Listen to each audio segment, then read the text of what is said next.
2025 भर्तियों का वर्ष आज ही सुनिश्चित करें अपना सिलेक्शन और डाउनलोड करें तैयारी कर लो ऐप। नमस्कार, एजुकेशन नगरी की खास पेशकश एजुकेशन बुलेटिन में आपका स्वागत है। मैं हूं आपके साथ विनीत। तो चलिए रुक करते हैं शिक्षा जगत की तमाम बड़ी खबरों की ओर। जयपुर के शहीद स्मारक पर एसआई भर्ती रद्द करने और आरपीएससी को भंग करने की मांग को लेकर आरएलपी सुप्रीमो और नागौर सांसद हनुमान बेनीवाल के नेतृत्व में अनिश्चितकालीन धरना जारी है।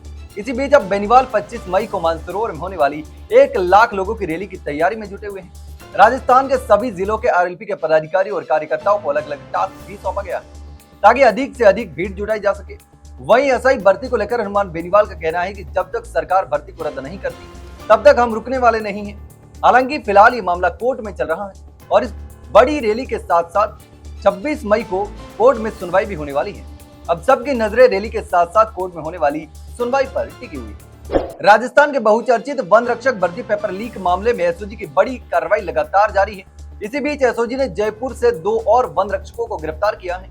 गिरफ्तार किए गए आरोपियों के नाम उमाराम और प्यारी कुमारी हैं। दोनों पहले ही वन विभाग में कार्यरत थे और जांच में उनकी संलिप्तता सामने आने के बाद उन्हें हिरासत में लिया गया है।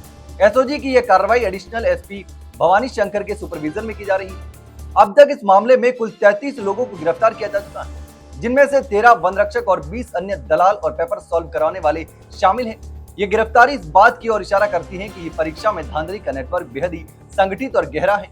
5 मई को वन रक्षक भर्ती परीक्षा 2020 पेपर लीक केस में एसओजी ने बांसवाड़ा की अपर जिला एवं सेशन न्यायालय में 18 आरोपियों के खिलाफ चार्जशीट भी दाखिल की थी। वन रक्षक भर्ती परीक्षा 13 नवंबर 2022 को 2 पारियों में हुई। राजस्थान में एसआई भर्ती को लेकर बवाल मचा हुआ है। एक तरफ भर्ती को रद्द करने की मांग की जा रही है तो दूसरी ओर इसे यथावत रखने की मांग भी जारी है। सरकार भी भर्ती रद्द करने और नहीं करने पर मंथन कर रही है। वहीं एसओजी भी लगातार कार्रवाई कर रही है और इसी बीच एक हैरान कर देने वाला खुलासा भी हुआ है, जिसने एसआई भर्ती को रद्द करने वाला दावा मजबूत कर दिया है। इस पर जो खुलासा हुआ है उसने हर किसी को हैरान कर दिया है। इस परीक्षा में एक संगठित गैंग ने करोड़ों रुपए लेकर पेपर लीक किया और बड़े पैमाने पर डमी अभ्यर्थियों को भी परीक्षा में बिठाया।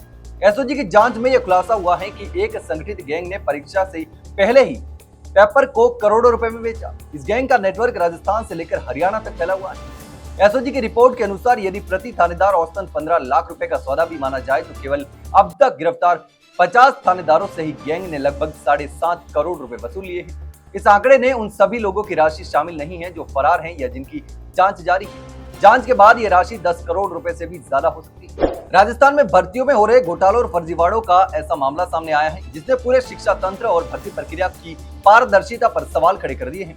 राज्य के विभिन्न सरकारी स्कूलों में नियुक्त हुए 31 कर्मचारियों पर फर्जी दस्तावेजों के जरिए नौकरी हासिल करने का गंभीर आरोप लगा है। चयन बोर्ड की 5 वर्षों में हुई विभिन्न भर्ती परीक्षाओं में फर्जी दस्तावेज प्रस्तुत कर नौकरी लेने वाले 31 अभ्यर्थियों के खिलाफ एसओजी ने 2 मुकदमे दर्ज किए हैं। इतना ही नहीं, 7 और कर्मचारियों को भी संदिग्ध मानते हुए जांच शुरू कर दी। दरअसल राज्य सरकार ने निर्देश पर माध्यमिक शिक्षा निदेशालय बीकानेर ने एक 8 सदस्यीय समिति गठित की थी और इस समिति ने बीकानेर, चूरू, जयपुर, अजमेर, जोधपुर, कोटा, भरतपुर और पाली संभाग से संयुक्त निदेशक स्कूल शिक्षा की रिपोर्ट मांगी थी और रिपोर्ट का अवलोकन करते हुए समिति ने पाया कि जिन अभ्यर्थियों की फर्जी परीक्षा के रिकॉर्ड में मौजूद फोटो और हस्ताक्षर उनके वर्तमान दस्तावेजों से मेल ही नहीं खाती, उन्हें संदिग्ध मानते हुए छांटा गया है।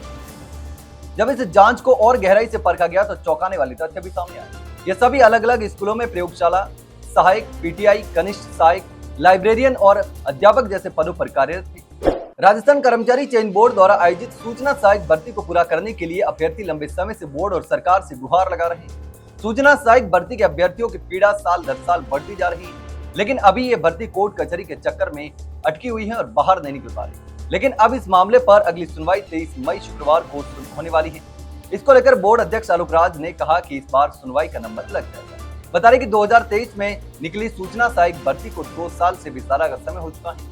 16 जनवरी 2023 को इस भर्ती की विज्ञप्ति जारी हुई थी, जिसके बाद 21 जनवरी 2024 को लिखित परीक्षा आयोजित करवाई गई थी।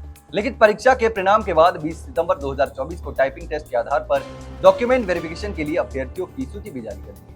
इसके बाद सूचना प्रौद्योगिकी विभाग ने 18 मार्च 2025 को सभी अभ्यर्थियों का डॉक्यूमेंट वेरिफिकेशन डेटा कर्मचारी चयन बोर्ड को भेज दिया।